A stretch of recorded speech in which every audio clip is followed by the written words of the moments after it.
pas parler de loi ni de justice.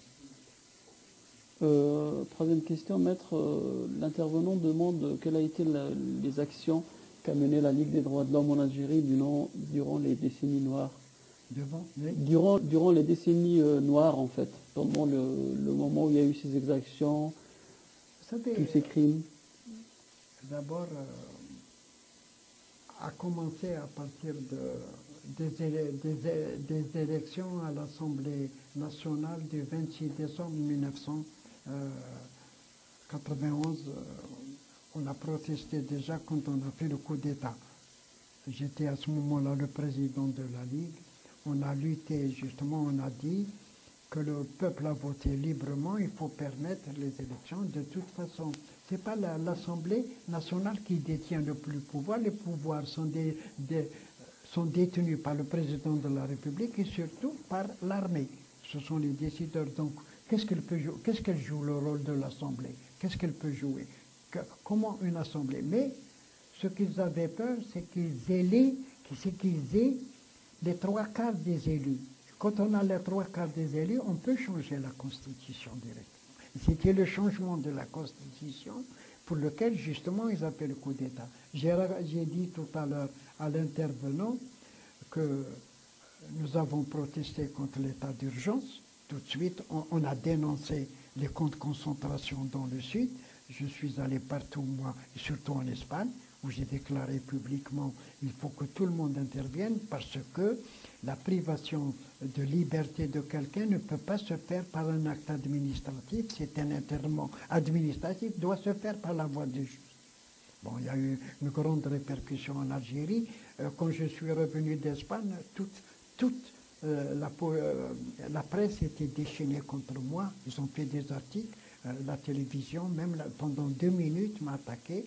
Donc, sur le problème, on a fait.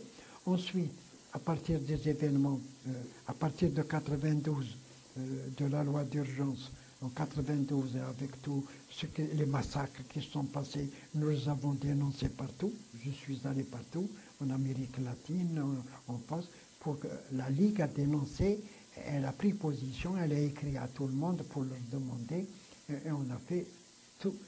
On ne s'est jamais arrêté, ni avec les disparus, ni avec ceux qui sont détenus en justice, ni ceux qui ont été condamnés. On a été, pendant cette période, 90, je pense que la Ligue a joué son rôle. Vos actions aussi ont surtout permis à plusieurs dizaines d'Algériens de rester en Europe, surtout en Allemagne, en Belgique, en France, qui devaient être expulsés vers l'Algérie en fait. Et pour finir, maître, j'aimerais juste que vous m'expliquiez, tout à l'heure vous avez parlé de ces partis d'opposition qui passent leur temps en fait à déminer le terrain autour d'eux. Est-ce que c'est le cas aussi pour le RCD, le FFS, ce genre de partis qui ont une assise populaire quand même en Algérie? Vous savez, je ne veux pas apporter moi. Ce que je demande à ces partis, vous savez, c'est la démocratie à l'intérieur.